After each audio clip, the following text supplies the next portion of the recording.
दोस्तों US congressional services ये एक एजेंसी है अमेरिका की, जो कि अमेरिका की पार्लियामेंट को हर साल दुनिया भर में डेवलप किए जा रहे हाईटेक वेपन्स की जानकारी दे रही है। यानी कौन सा देश किस तरह का हथियार बना रहा है, किस स्टेज में पहुंचा है, इन सब की विस्तृत जानकारी ये यूएस पार्लियामेंट को देती है। तो दोस्तों इसने भारत को लेकर भी दो खुलासे किए थे, जिसमें पहला खुलासा था हाइपरसोनिक वेपन्स को लेकर कि भारत भी उन गिने चुने कुछ देशों में शामिल है जो कि हाइपरसोनिक टेक्नोलॉजीज को डेवलप करने की कोशिश कर रहा है और काफी हद तक कामयाबी प्राप्त भी कर चुका है। इसी के साथ साथ इसी एजेंसी ने इस बात का भी खुलासा किया था कि भारत उन देशों में भी शामिल है जो कि डायरेक्ट एनर्जी वेपन्स के ऊपर काम कर रहे हैं, यानी जो हमारे लेजर वेपन हम लोग सादी भाषा में बोलते हैं, उस तरह के हथियार भारत डेवलप कर रहा है और इसकी काफी आगे स्टेज में भारत पहुंच भी चुका है। हमने कई बार आपको काली के बारे में बताया, इसी के साथ साथ हमने आपको दुर्गा 2 के बारे में बताया, तो अब इसको लेकर कुछ बड़ी चीजें निकलकर सामने आई है। दरअसल सबसे पहले तो मैं आपको बता दूं कि डिफेंस मिनिस्ट्री ने लेजर वेपन जो है उन्हें मैक 1 कैटेगरी में डाल दिया है। यानी कुछ ऐसे चुनिंदा हथियार है जिसमें हम लोग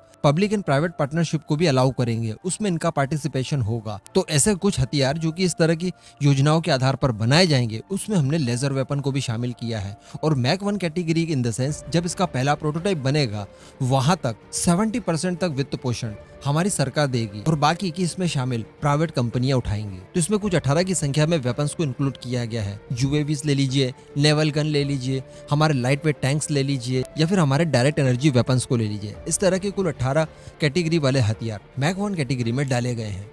अभी दोस्तों यहाँ पर बताया जा रहा है कि जो भारत इस समय लेजर वेपन को डेवलप कर रहा है उसकी कैपेसिटी होने वाली है 300 किलोवाट। अब 300 किलोवाट कई लोग समझ गए होंगे, लेकिन कुछ लोग नहीं समझ पाए। उन्हें मैं एकदम साधारण शब्दों में बताने वाला हूँ कि ये कितना हो गया। आपके बेडरूम में एक लाइट लगा होगा एलईडी 5 वाट का या फिर 9 वाट का, बराबर। ये 5 वाट 9 वाट ये इस तरह के जब 1000 वाट मिल जाते हैं तब बनता है 1 किलोवाट। तो इस तरह से 300 किलोवाट, तो आप समझ ही सकते हैं कि ये 3000 वाट की कैपेसिटी हो गई। या फिर जो इलेक्ट्रिक मोटर होती है, हमारे घर में भी जो पानी खींचने वाली मोटर होती है, वो अगर 1 एचपी की मोटर है तो उसमें किलोवाट कितना होगा, 1.34 किलोवाट। तो इस तरह से 300 किलोवाट पावर वाला एक लेजर वेपन डेवलप किया जा रहा है भारत द्वारा। अभी यहाँ पर बड़ी बात यह है कि इतनी कैपेसिटी वाला लेजर वेपन पहले अभी तक किसी ने डेवलप नहीं किया है। कोशिश कई लोग कर रहे हैं लेकिन अभी तक फिलहाल सफलता तो किसी को नहीं मिली है। थोड़े कम कैपेसिटी वाले इस तरह के लेजर वेपन अभी तक डेवलप किए गए हैं, कईयों को डेमोन्स्ट्रेट भी किया गया है। लेकिन जब 300 किलोवाट तक के लेजर वेपन को आप डेवलप कर लेंगे, इसका मतलब आप अल्टीमेट सुपर पावर बन ही गए। क्योंकि इसके बारे में अब मैं आपको बताने वाला हूँ कि ये किस तरह से गेम चेंज कर देगा, युद्ध का नक्शा ही बदल देगा। आप पूरा वीडियो देखते रहिए, बस वीडियो को लाइक करके चैनल को सब्सक्राइब जरूर कर लीजिएगा। दोस्तों अगर बात की जाए इस समय लेजर वेपन की, तो सबसे ज्यादा इफेक्टिव और कॉस्ट इफेक्टिव यही वेपन्स हैं। देखिए पहले भी मैं इजराइल का एक एग्जांपल दे चुका हूं आपको, आज फिर से देना चाहूंगा। जब इजराइल और हमास के बीच में कॉन्फ्लिक्ट हुआ था, हमास की तरफ से 4300 से ज्यादा की संख्या में रॉकेट्स दागे गए थे इजराइल के ऊपर, जिन्हें काउंटर करने के लिए इजराइल ने इस्तेमाल किया था आयरन डोम का।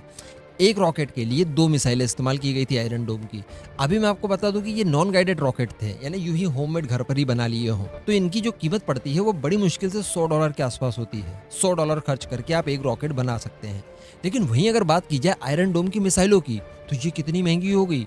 ये $1 से $1.5 लाख की एक मिसाइल होती है। तो सोचिए इजराइल को कितना नुकसान हुआ होगा जब उसने 4300 मिसाइलों को फेस किया होगा।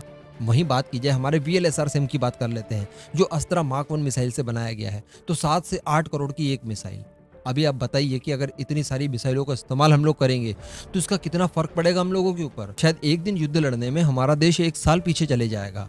वहीं अगर बात की जाए डायरेक्ट एनर्जी वेपन्स की, तो बस इसे आप पावर सप्लाई देते रहिए, केवल पावर सप्लाई देना है। ये वन टाइम खर्चा है, एक बार आपने डेवलप कर लिया, एक बार मैन्युफैक्चर कर लिया, उसके बाद आपको कोई खर्च करने की जरूरत नहीं है। केवल और केवल पावर सप्लाई देना है। पावर सप्लाई आप इनपुट में दीजिए और आउटपुट में एक लेजर बीम ले लीजिए। अब ये चूंकि 300 किलोवाट का है तो उसकी एनर्जी इतनी ज्यादा होगी कि ये हवा में आ रही किसी क्रूज मिसाइल, जी हाँ क्रूज मिसाइल, जो कि अभी रिसेंटली हमने देखा कि पाकिस्तान ने हमारी सुपरसोनिक क्रूज मिसाइल को रोक नहीं पाया, ट्रैक भी नहीं कर पाया, उस मिसाइल को भी ये बड़ी आसानी से मार गिराएगा। अब लाइट स्पीड से काम करता ही है, अब आप समझ लीजिए, और बहुत ज्यादा एक्यूरेट होता ही है। इसी के साथ साथ बात की जाए हेलीकॉप्टर्स की, ड्रोन्स की, छोटे ड्रोन, बड़े ड्रोन या फिर कोई एयरक्राफ्ट या फिर बैलिस्टिक मिसाइल भी क्यों ना हो, ये उन्हें भी बड़ी आसानी से हवा में डिस्ट्रॉय कर देगा।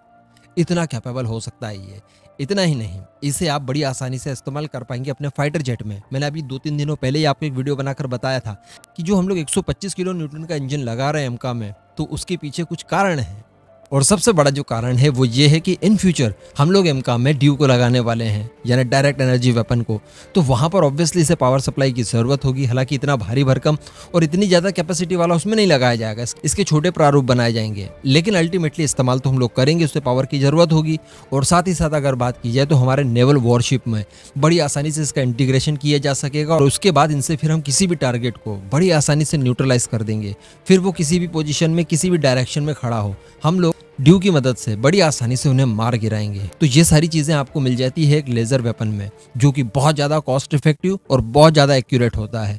इसका वार खाली जाता ही नहीं है, पूरा जला देगा जी ये हवा में, समझ रहे हैं। अब इस पूरे मुद्दे पर आपका जो भी मानना हो नीचे कमेंट करके जरूर बताइएगा।